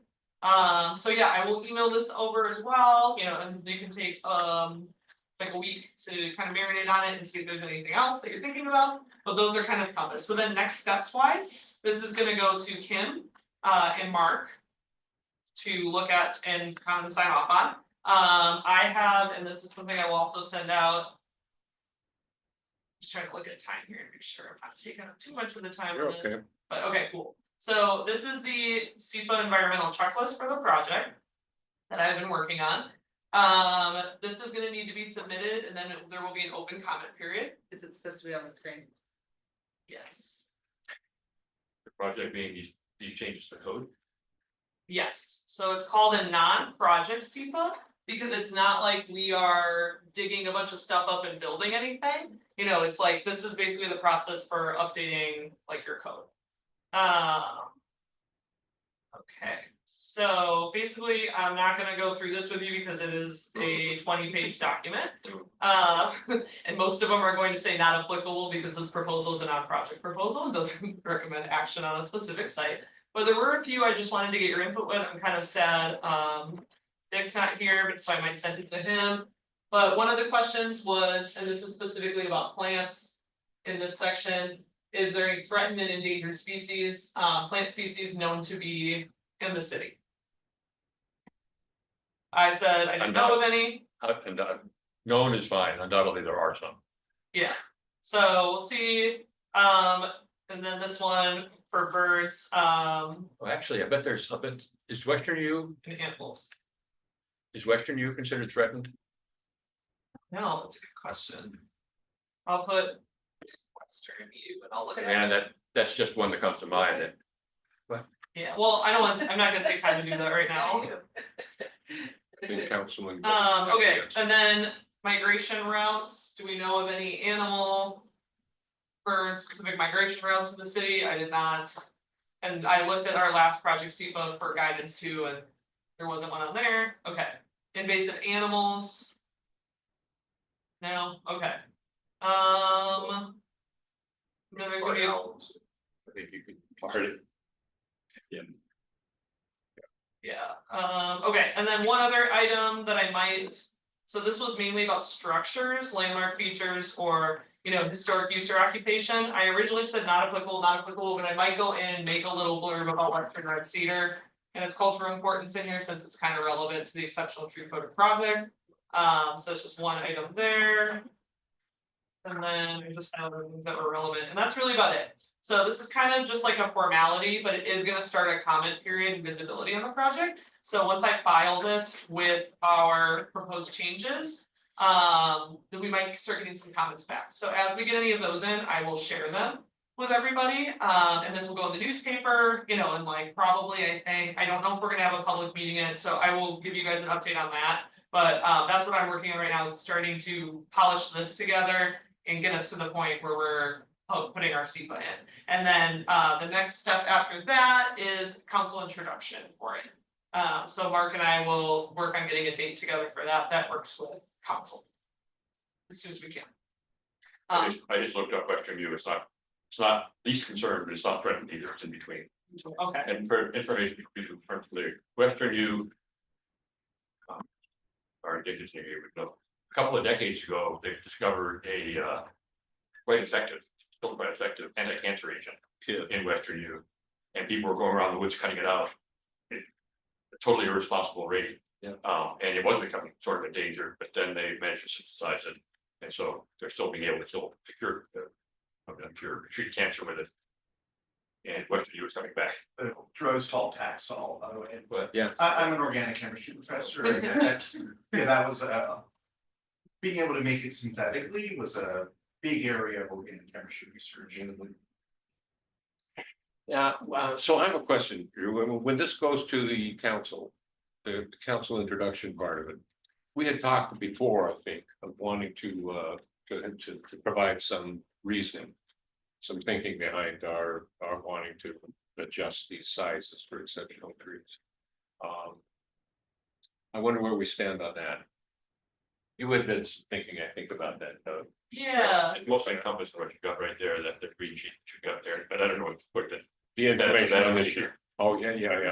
yeah. I was gonna say, this was the sheet we were planning to like provide and the big, you know, reasoning, and then just going through a little bit about the report, the Mhm. ecosystem assets report. Mhm. You know, that, so it'd probably be like, fairly dense. I was gonna ask probably, Doug to come with. And yeah, we can just like do a little introduction and media, but you know, just get that person out there, especially so that when the comment period's open, if people start showing up at city council, you know, expressing opinions either way about it, that it's been introduced and we know what's going on. I was wondering, my brief dabble with iTree. Seemed to be a pretty easy tool to use. And I wonder if there would be data that would be helpful if you just ran the iTree, for the different sizes. And could say that the difference between a 30-inch DBH and a 42-inch DBH is X amount of stormwater retention, X amount of carbon retention. Yeah, I pulled that data already for the Yeah. presentation I gave maybe like 4 months ago Yeah. for the comparisons. So I guess it would just be up to like, Larry, do you think that would be something that council would want to see as part of like our introduction for it? I think so. I think council would appreciate getting the broader context. Okay. Or Kim as well too, maybe. Yeah. Attorney. Yes. It seems to me like a very substantial and objective reason why we value larger trees and great benefits that they provide. Certainly Yeah. quantify the benefits. And also I can predict council will have questions as to where these particular numbers. Yeah. Why did you lower it to 30 in one case or 33 in another? Right. Oh, I did the thing where I thought I was sharing the right thing. I'm curious if those numbers will make that case though, because like for Maples, we're going from 42 to 30. So if you run the numbers, it's going to say this is a 30 is way less impactful than a 42. So why are we like, I don't know that it'll tell the story clearly Yeah. that we think it will. Well, it would just be saying the difference between 30 and 42. That if we're able to add greater protection to trees that are between 30 and 42. There is the benefit between those sizes of trees, there is X amount of benefit. So there is the problem with what she's saying, it's not, We're lowering the we're threshold. lowering the Lower threshold, it. so. We're saying it protecting needs trees to be provide less helpful to be Yeah, important. what I had showed in my presentation was the difference between a newly planted tree and a 30-inch. Yeah. Tree. That's, but if we say, that would actually be something to be used against us, you're saying, yeah, well, a 42-inch tree that contains 5 tons of carbon. 30 centimeter tree only protects 2 tons of carbon. Therefore, buy lower at 5 Yeah, tons. yeah. Yeah. This is what we're saying, like, if we're missing out on these trees between 30 to 42 and replanting them, you know, allowing Yeah. them to Yeah, replant them exactly, smaller, exactly, like. exactly. Now we're starting over at this, you Zero, know, yeah. versus Yeah. like what these are. For the ones that we actually have percentage change on how many trees we think it would protect. Those, I think we could do a calculation and say, so averaging this out. The difference between a 30 and a 42 and how many more trees that would be, it would be a total of this much more. Benefit, but we don't actually have that data to make Yeah. that case. It'd be really hard. What we could also do Yeah. is just on a broad scale, say like. Okay, top, you know, or 2% of trees, you know, what that looks like, plug that in the eye tree and say this is the amount of benefits that are being supplied by these trees being protected in the code. Without having to like compare or contrast. So I can point out that protecting exceptional trees is already in the code. It's, some sense, we don't really have to prove that we need to protect exceptional trees. We're just defining exceptional trees. Yeah. Mhm. We don't need to prove that big tree. Yeah, and the ordinance that was written for the first adoption of this code is really nicely lays out the importance of big trees and you know why it's being adopted. So I'm reading the draft ordinance right now and I just took a lot of language from the previous one. Because I didn't want to reinvent the wheel and it was good language. You know, and so then just also in there saying whereas and giving some context as to why we're changing it. And then leaning on, hey, we got this data, you know, updated, and so these make more sense, these sizes based on that data. That we got and where things are at, and that's reflected in the reasoning for new size threshold, which is the part I think we'll go through with council. Well, the other point we could make as part of that whereasing is that the previous one protected, I think. 3/4 of 1%, based on the survey, it protects about 3/4 of 1% of the trees, which is really not very many. And it doesn't protect any trees except for those particular listed species and other species, maybe, you know. As we've said several times, a big cedar. Our cedar still has a lot of carbon, protects a lot of soil, puts a lot of CO2 into the air, yada, all those things, blocks rainfall. And previous code has none of that, there's no protection for a large tree that doesn't have to be on this list. So. Those are arguments for changing it. I seem to remember the last time you presented this too, that you were using some numbers that have been used elsewhere. No, these are just the other point, of course, is that it is. We looked at comparisons to other cities' exceptional tree sizes. Okay, so To see if we were vaguely in line with them, if I recall. Surrounding, yeah, we were pretty in line with Seattle's, and Seattle's was based on. Arthur Lee Jacobson data, local data, and something else in their code is the blurb they gave. They just have a little like, we based it on these items, don't ask us to like show you more than that, but yeah, we did. And. I was gonna say. Well, we'll move on, you'll think. So you're gonna take, you're gonna do the lead on the, whatever the write-up is that goes, that will accompany this to the council. Yeah, Probably, yeah, yeah. so I think we'll just have like a short presentation, maybe if that's appropriate, you know, with a few slides, key points, have a little packet documentation with more information for them. And then, yeah, I would like Doug to come too. Just for the council? Yeah. Okay, yeah. And it sounds like in any event, that's down the road a little. I need to ask Mark what the schedule's looking like and his workload, but like I'm pretty ready to go. The CEPA's checklist is almost done, draft ordinance is done, you know, like on here, so How like. much time does it take to get the CEPA approved? There's a couple different waiting periods. I think there's a 14 and then a 21, and then it has to get Pretty fast. approved by the another group as well, which I think we can expedite. Do you remember which group that is? I recall, I think it's like 6, like the expedited still might take 6 weeks to go through the state process. Yeah, thank you. No, And so- would it be presented to council after it clears the state process or? Department of Commerce, that's go through Department of Commerce, which Mark said, yeah, we'd probably qualify for expedited. Sorry, what was your? It has to go through the state process before you present to council, or what's order of operations there? No, you can kind of do them concurrently. Okay. If you were really unsure about the results of going to council, you would probably want to wait. But slightly tweaking things, you know, in review kind of it, based on the public feedback, you know, and other things like that is not a big deal. What we've done context at council on other items, for instance, the sign code, is it came from the planning commission, then it came to council. Council went through, offered their feedback.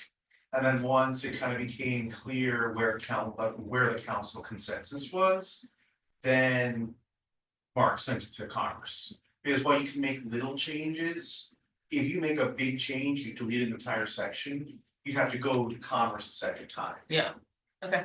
And the commerce component's a little different than the opening up the noticing period for CEQA, I think, right? So I guess the question then would be.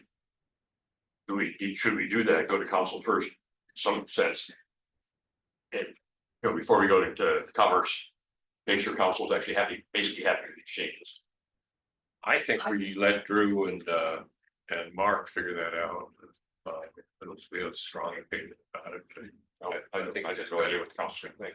Can I have one bit of advice? So if you go back, so you can pull up the table again where you had like the tree diameters. Yeah, But as an example, if you look at the entry for big leaf maple.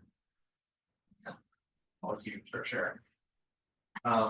The first couple of sentences kind of answer the question, why is big leaf maple on the list? But I think what council's gonna be interested in is why are you dropping from 42 to 30? And so to the extent possible, if you can provide some sort of statistical justification, why was 42 too lenient of a diameter? Why is 30 a better choice? What's it accomplish? So it mentions that 30 inches would protect 3.2%. But what do we get out of 42? So just having that sort of information will help answer that question. Why are you changing it from A to B? yeah, I mean, it boils down to, we wanna protect more trees. Yeah. Not to exceed 5% total, it's like our threshold. But also, like, I think a valid point is that with with changing climate patterns, and summer drought, that we aren't getting trees as big, as fast either. And so like the growth rates of these are slowing, and the ability for trees over 42 inches to do well and like survive is also declining.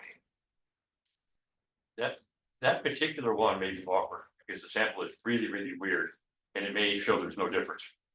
There is a difference, but based on the limited sample that we were basing this on, it may show that there's not, because you've got a very, very weird distribution of sizes.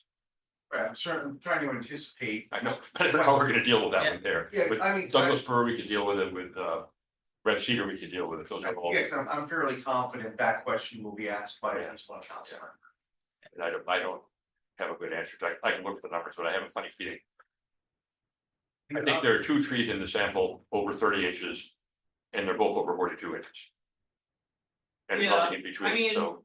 Again, at some level, like, we're providing a justification, which is more than the last code update provided for any of the sizes. And we're saying that this is based on what other people are doing in the area, climate pattern, what makes sense, and that's, to me, those are answers. Like, there's never gonna be we calculated this exact, thing, that's just not And gonna happen. that's totally fine. Yeah. If that's the response, that if it is sort of semi-quantitative, that's perfectly fine. I think it'll be a question that's asked. Totally, yeah. And so I guess we present, I'm saying, like, our justification, what we have, and then they can decide if they think it's appropriate or not based on what we're saying, but I think it's worth definitely coming ready to answer that question, but we also don't have to try to invent more of an answer, I think, than we know we have, just make sure that we have it, but we don't need to be like, oh, we need to. Yeah, that's the one thing in this whole, of the changes, it's the one thing there that I feel least confident in defending, is because the sample, we're basing it on the sample, unlike the previous one, which is sample 42 sounds like a nice number. This is based on the sample, but that particular change, I don't think it's going to be any different. I could look at it again, but I have a feeling it's not going to be a difference. I think the other 2 big leaf maples are 43 and 45 inches. Yeah, I know, it would have been nice to sample every single tree in the city, when we. Well, if you look at the distribution, if you look at the mean size, you can do some other things. And look at the mean size of the trees and the sort of general distribution of them, then 30 is a reasonable cutoff, and it does sort of the same point on the distribution curve as the others are. Just the distribution pattern for that one species. Again, we're only talking about in this case 40 trees, not a large sample. I just kind of feel I'm still puzzling about this issue that you all pointed out to me. My problem with my thinking, but And it seems to me that there's an objective number that describes the value of those trees that are larger than 30 inches, for example, in the big leaf maple side, larger than 30, but not quite 42, that there are the tangible benefits there. We don't have enough Are data offering though. them additional. In terms of knowing, well, if we're able to say, get an individual tree anyway. We don't know how You're saying we many, can't multiply that by the Yeah. number of trees and figure out how much stormwater that actually protects. yeah, Um, and we can say for every additional 30-inch tree protected, it would Mhm. provide this amount more benefit, but. Yeah, we can come up with a really rough estimated additional benefits by lowering all of these, you know, or by with the changes. Do But additional benefit per tree, but additional benefit cumulative would be.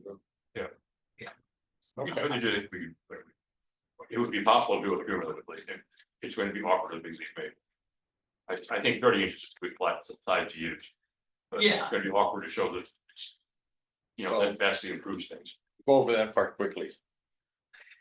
Yeah, it's too bad it's the first one, it was like the seventh one on the list. It seems let's like just what move you're it on. saying is we have the justification, we have all the reasoning, it's just not all captured in the 2 sentences of this. Yeah, chart. yeah, So and- as long as we're prepared to answer those questions at council. There's a limited amount of information that can fit on a single page. But. But we have the info, we have the justifications. Yeah, and I just don't think we're gonna come up with better justifications than the ones we have, was my main point. So I think we need to really just lay out our case about why, and then council can determine if they think that is a good enough reason, you know, for it. So I think, yeah, to what we were saying, we definitely need to come prepared to answer that question. I don't think we also need to like, for hours, be like, what are we doing about this big leaf maple, you know, like, Right. Yeah. we feel good about it, and that's what we're gonna go in and do, let's feel good about it. And I think the other approach we can take is a big leaf based on the distribution size, and a big leaf maple over 30 inches is an exceptional tree. Mhm. It's in the top 3.5% of the trees. That's pretty exceptional. And it's a species where it is a really important species to citrus yada yada. A species where we want to err on the side of being generous, let's say, of protecting more. Yeah, and then we can say, this number we're coming with, you know, it seems like we'll mention on how it seems like it's a lot to drop it 12 inches. Right. You know, but based on the limited data we do have, we're saying that's likely only 3.2% of the big leaf maples in Yeah. the city, so it's not gonna be overly burdensome to the general public to move that to that size. Okay, well, I'm thinking we should move on, folks. Unless there's any more critical discussion, but we have at least one other major topic that we want to get to. Before we move on, what's tree ordinance updates to the new business? Is that? I think that's I think that's what you call the housekeeping stuff. Yeah, I think just wanted to mention that we'll be looking at the housekeeping stuff probably later this year, and that we'll have to evaluate the housing. Yeah. So we The kind of whole list of technical and editorial changes that we've done over before, I think you're probably, because one of us on top of. Once I'm aware of the one that we're here. So let's move on.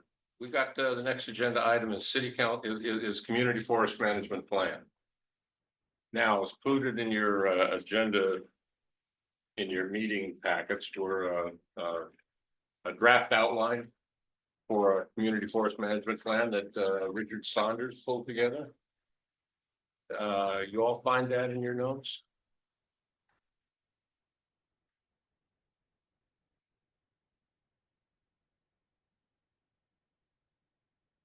Did you have a chance to look at it?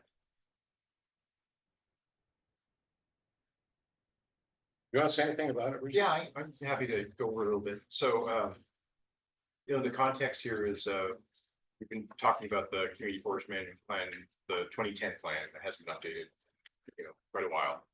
And at the last meeting, Mark, you came up with a table to, I think the goal was to kind of do a gap analysis, right? Like you had a couple of other plans that you were comparing to. Yeah, the outlines. Yeah, and then I think, you know, one of the things you mentioned was people think about this, you know, so what my goal was to kind of take some of the I mean, there's a lot of information out there. And to come up with a gap analysis, but I also didn't want to start necessarily with the outline that we currently have, because I think there's a lot of missing parts. So I did just want to explain a little bit of how I created the document, because I did use a tool to generate it. I used ChatGPT to do some research, and I asked it, to look at Washington State resources. I had it look at Bainbridge Island and other resources to try and figure out, what is a good outline? Just what is a good outline for a community forest management plan? And then, so once I got that kind of a generic outline, I then plugged in our city documents or our more local documents. So our 2024 comp plan, the Lake Forest Park climate action plan from, I think from last year, is that right? The CIC's Or is it? climate action Yeah. plan. And other, I used Mark's document. So I put in all, quite a bit of other reference information. So that's why you'll see in here, there's a lot of references to other documents that are city documents, and also some county documents, to try and figure out, does this draft kind of outline, does that, address the needs or the requirements, the policies and goals that are relevant to our community forest management. So I did use the tool. So there's going to be errors. I've gone through and spot checked, the references, and I also did, it just missed some stuff. Like when I went back, or when I first generated the outline, it didn't say anything about invasive trees or plants or anything. So that was clearly something that was mentioned elsewhere that it didn't bring in. So, so I guess what I'm offering it as is a starting point, not like detail, but more does this feel like it's addressing some of the holes that we had. So if I was to summarize where I think it's different from what we have. So obviously it's been updated to reflect our more recent documents, the 2024 comp plan. The old plan didn't have any mention of climate, not at all. So so that was I felt a significant hole. It didn't talk about climate resiliency or adoption. It did talk about data-driven, measurement, but it didn't, because I think that plan, we hadn't done any measurement. There was no baseline. So now I think we have the opportunity to just talk a little bit more definitively about, how are we going to measure canopy change, and at what, how, and at what, what schedule. Didn't talk as much about invasive species. So that I think is an improvement. It did talk about community engagement and stewardship, but I think it was more, it was just a little looser, it's kind of like ideas and not so much, hey, let's do these things are going to be done. These things are part of the plan. And I think the same thing for implementation and accountability. So yeah, I think, we can have a discussion about how this is used, but it's really just meant to be for ideas. Sure. To identify. Yeah. So you can look at the first page that has the outline of it. It's got I'm gonna just plod through it a little bit for a minute, folks, if that's okay. Got an executive summary, which I think, we write it last, but it's a summary, what's there. Starts out with a section then really on vision, mission, guiding principles. I'm not sure mission is the right word.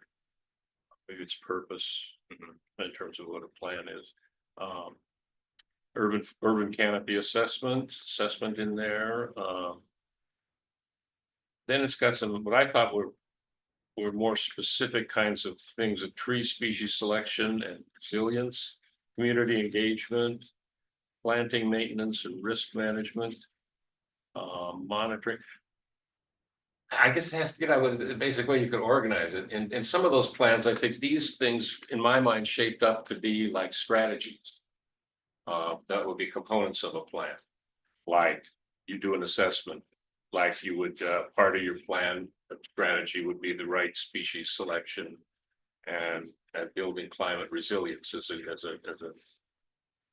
an element of your strategic, your plan.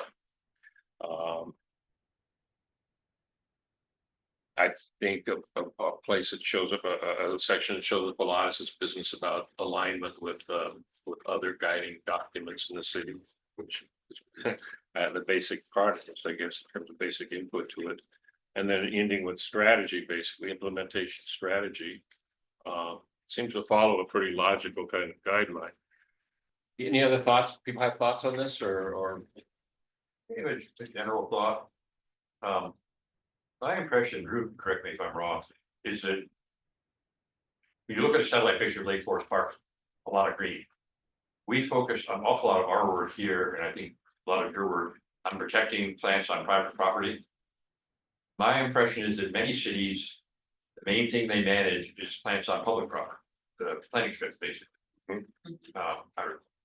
won't go too much detail, but I saw somebody who did a sort of a diversity analysis of trees in Washington DC, and there was this great blank, they didn't have the information, and that was a park. And all they had was street trees. And I'm afraid, we don't have, as far as I know, you don't know anything about our street trees, do you? I mean, We Yeah, have we have mostly census. unmanaged right away. We don't have a formal like sidewalk program or street tree program in the majority of the city. because Something like that could be an element, could be a piece of the strategic plan. yeah, is this something we want to focus on? The reason we're doing it is that, you know, this is a place where we could, should we choose, have a lot more control of what we could put control what species. Well, it's a very basic issue that we ought to be clear about to begin with, because I think be sure that we're all of the same mind. I've always thought that we're talking about the city as a whole, our aggregate. The aggregate forest that we share, private and public. With my understanding of what community forest meant, I think that's what the first one was about. And it's what all these other ones that you look at and you run across from these other sources. I think that's a pretty basic kind of understanding of what the scope of the plan needs to be about. But it's something we should, you know, be sure. Well, we're all of the same I'm mind thinking on. there's different, we have, in my mind, 3 different basic kinds of land in the city: street trees, planting strips, parks, and people's yards. We can, should we choose to control what goes into street trees, could say we need more hardwoods in the street trees, if we had any program for. You have to have a program for planting street trees too, but if we had a program for planting street trees, we could really control what, that's a place where we've got the finest level of control. Theoretically, we could probably do more intensive management of parks.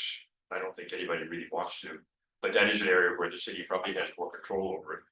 We fundamentally have the least control over people's yards, and which said it should.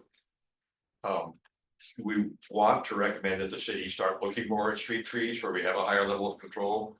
Or is the current sort of balance between Well, our I don't backyards think we and need to streets? decide that Well, now. no, but But I mean, that I think is very much, you know, a viable part of a plan. Right. And a decision that we'd want to make, and if, you know, decide, look at that and decide we want to, you know, Yeah. move towards some greater control or management of city-owned resources. Be a piece of that, so I think that's very, very viable kind of topic that would be discussed and included in the plan. yeah, go ahead. That's all I was suggesting. Yeah. I don't actually have an opinion on it very strong. You're certainly right in terms of the level of control that you can have over portions of our community forest. But there's certainly, I think, the purpose of the plan is to try to influence also that larger portion, which is privately owned. So we're looking at here then, that we have use of native and climate resilient species, diversification and pest resistance. Recommended planting zones and things like that.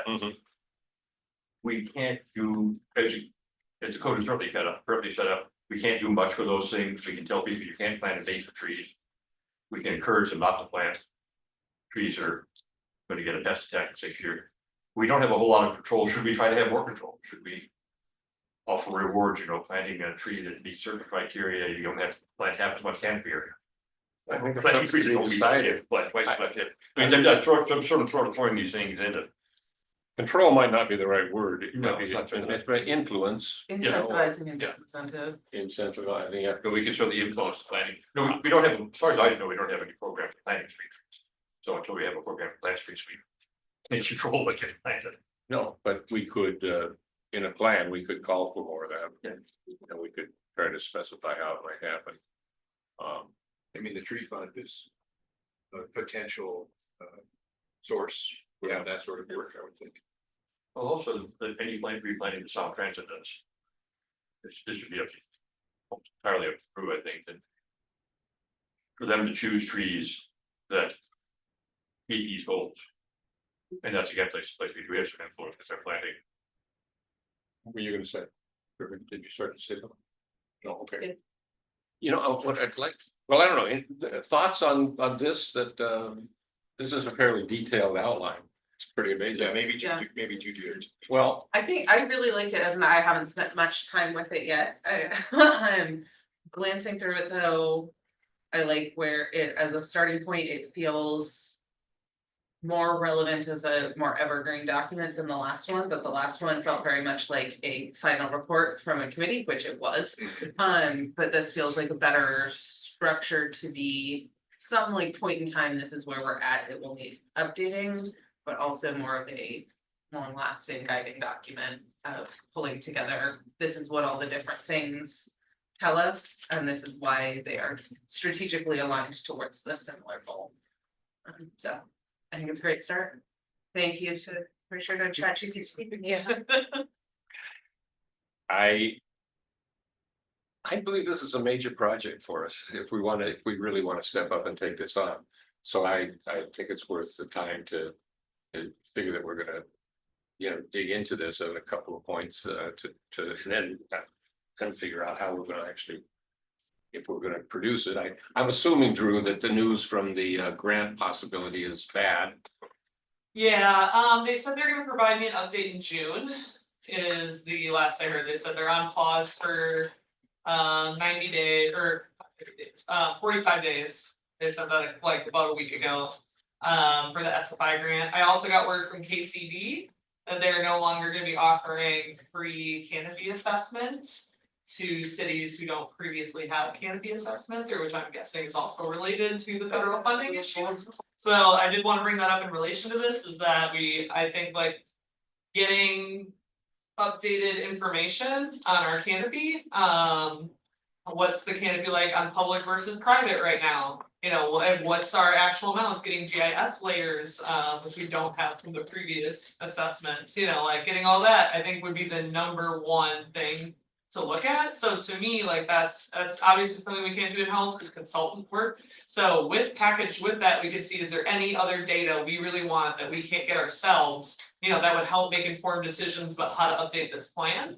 And to me, that's the starting point that would probably be good to do. And then looking at how much that would cost, what the tree fund, has in it, what we're willing to spend, what the city might be willing to contribute, and just moving towards getting that data, and information to inform updating the rest of the plan, because that would really help with, if you're talking about trees on public land, let's see where the trees on public land are and what our current percentage on, public owned land is. Maybe the consultant can also identify planting spaces within the city that are not currently being utilized in the right of way. And then exploring, are those suitable areas for green stormwater infrastructure paired with trees or sidewalks, that kind of stuff. There's a lot of things we've been talking about today that we could get an evaluation on where we're currently at to help inform where we want to go. But canopy is the number one, and it's in our code and we need that data. And so if we're not gonna be able to get it through KCD now, I do think that should be like the next important thing to look at. So basically go back up, like we were planning to a year ago and hire out somebody to do it. Yeah, and while we're calling them up, that's where we're like, what else do we want? It's the wish list time. How do we pursue that avenue? I mean, because if there are options other than us slogging through this, which with a talented group of people, both in terms of writing and I think in terms of information, organization and management. Yeah. And I think we could do a credible job, but if there's an alternative to that, it would be good to have figured that out early on. Yeah, there's a couple ways we can go about hiring a consultant. We can either just request specific data we want, So that you guys can then work on this. The old challenges with it are just that it is probably important to pull in public works opinion on this and pros plan and parks and stewardship. And so do we feel like that, without a designated project manager that can dedicate the time on this, that we can coordinate all of those people and things to move this forward in a time frame that doesn't take 2 to 3 years? So that's like, if we're gonna do it on our own, just things to think about there. Otherwise, we can look at getting a consultant to kind of have more input, set these meetings, talk to different groups and do that and provide more data. So I think there's probably a really light intensive option, and then ranging all the way from high intensive consultant option, where we just get specific things from them, or we have them manage everything, or maybe we meet somewhere in the middle, where we're like, we want to do these items, we're looking for you to just do this. So that's kind of something for you guys to talk about, what you want to take on. But if you want to take on a large portion of this yourselves, that is going to be like the work item for the next. It's a heavy- Can I it's a ask, heavy load. what are our funding options at all? Like, do we? Yeah. that- Yeah, the tree fund, I believe, has about $78,000 in it, and we can get an update from finance, so that's a pretty good chunk. Yeah. And then outside of that, I can talk to Mark and just find out, if there's how they paid for this last time 5 years ago, if there's any budget for that and see if there's any additional money there. So that might be another way to go, is to just like find out exactly what we're willing or wanna, spend it on. But to me, like, this money's being kind of saved up for, For what? yeah. And it sounds like canopy analysis is literally like the #1 thing that. Yeah, So I guess seems to me like two things are sort of getting mixed up here. Sort of broad outline of providing the plan. And then the more specific thing at the canopy analysis, basically analysis of the LiDAR, what questions we ask the LiDAR. But the LiDAR analysis is not. yeah, you can't write the updated plan without knowing where we're at, Right. Yeah. But the LiDAR analysis is really just the beginning of it. And we could probably hire consultants to do the LiDAR analysis and then spend ourselves deciding some of these other questions that. Because LiDAR analysis is just a data point. That's what I was hearing Drew say, was we can hire someone to do just LiDAR analysis, and- all the way through to hire someone to do that and Right, and right. steward a plan for us, or somewhere in the middle, depending on Yeah. how much of it Yeah. we are committed to versus. It's not clear to me why we need the LiDAR analysis. The last current assessment that we did, I would think has enough information in it for us to, 10 years old. well, we have something, No, that's what we have it coming up, don't we? Yes, we have it It's coming up. scheduled to come up. But I- And Drew said that we were gonna be able to pull it off the King County And get it for free. website, and all of a sudden we can't. Yeah. Yeah, King County Woods, their plan was to do every city in the county, within this 3-year form, and so they started that last year, and now they're only updating ones that have already been done through Planet Geo. Which is a weird criteria. And this is what the municipal code says we have to. I'm trying to keep all of the various opportunities that have been on the table straight. The one you said at the beginning that's on a 45-day pause, was that the one that would have paid for an assessment that's part of their like certification thing that we could go Yes. through or not, but would give us a baseline assessment of a bunch of things? Yeah, yeah, Awesome. and that Just money trying to was remember like, what was what. yeah, and so we had to do that SFI benchmarking, but there was also extra money in there.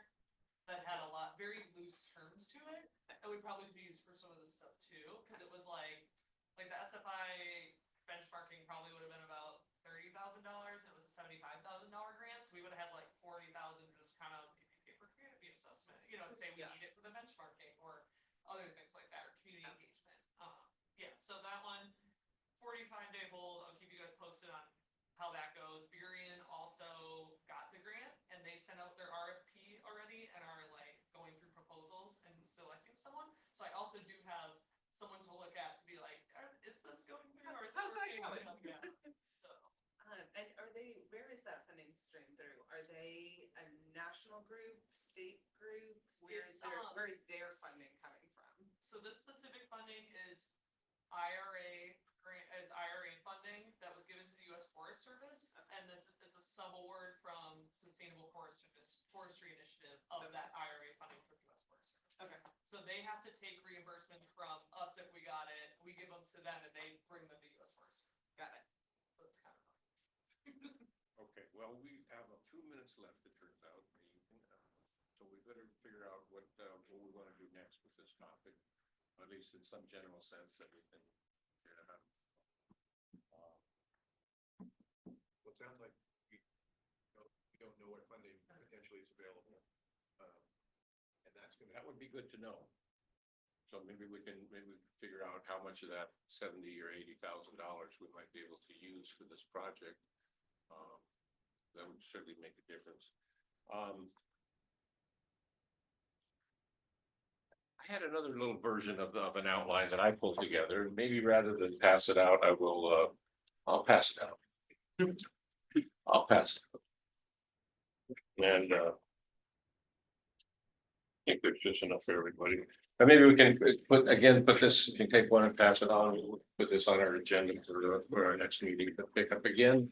Maybe we'll know more about the funding possibilities and also maybe have some more clarity. This is just my little thinking about an outline. And I was pleased, I guess, and shouldn't be surprised that it does overlap quite a bit with some of the things that Richard's version came up with in terms of some of the pieces of it. So anyway, maybe that's input for the next time we get together.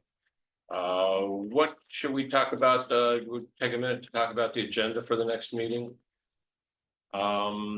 We talked about creating a climate element information from Stacy and Victoria, that we just to focus on stuff that's kind of new to us, that's coming out of that process, and we're going to look at.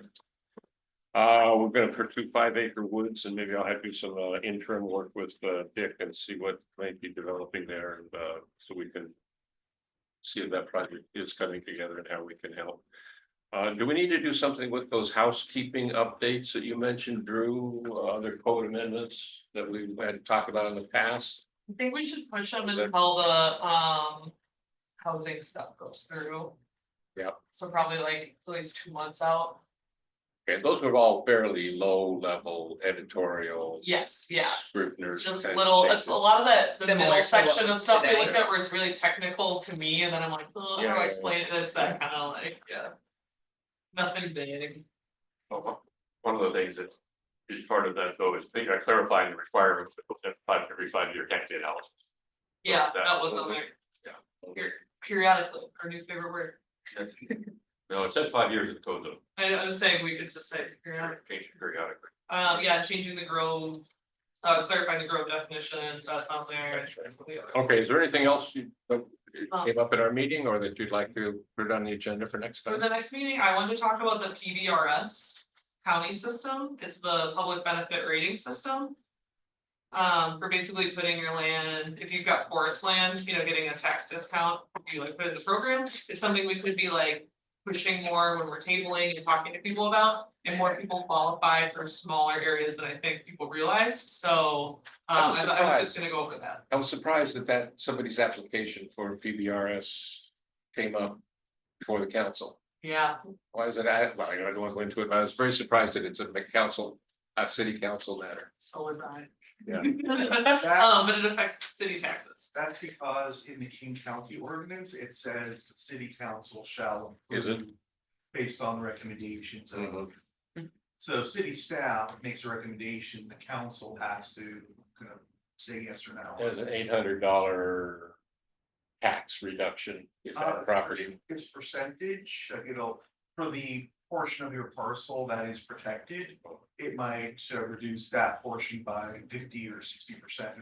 The sliding scale, you get points depending on what you're doing. And I think maybe this will be a topic for next meeting to explain it more. It'll be. Yeah, I'm gonna give a little presentation Okay, on what it excellent. is. Anything else for that meeting? You can think of or would like to get? So the funding for the community enforcement, we can have that discussion for. Or if it's end of June before we have more information on the Oh, SFI grant, that may be a conversation for the July meeting. Okay. I can come back by next meeting though, and at least tell you how much is in the tree fund, Okay, get a temperature read on additional city funding. And then Kenmore and Bothell just had RFPs out for plans like this, and I believe they have secured consultants, so I can just ask them how much the contracts are for, just so we have a rough idea of what smaller cities around us are that paying. would be good to know. And that's for a consultant for developing the plan. Yeah, Not for the analysis, canopy analysis. yeah. We should also talk about whether or not we're gonna hold the July meeting on the original, on the actual date, since it's, I think, July 3rd. Oh. Okay. Oh, yeah. That's a really good call. July 4th. I Yeah. think it's actually July 3rd. I don't know what Wednesday is. Hold on, I'll look at a calendar. You probably go camping, right? You're out camping that day. I'm not. I'll probably be in Canada, but Well, so the community forest management plan will be back on the agenda next time. Yeah. And under that context, we can talk about funding, what you learned about funding and other things. Well, so we can wait and decide their July meeting. yeah, It would be the it's actually the second. second. It's not that bad. So, Okay. yeah, we could keep it.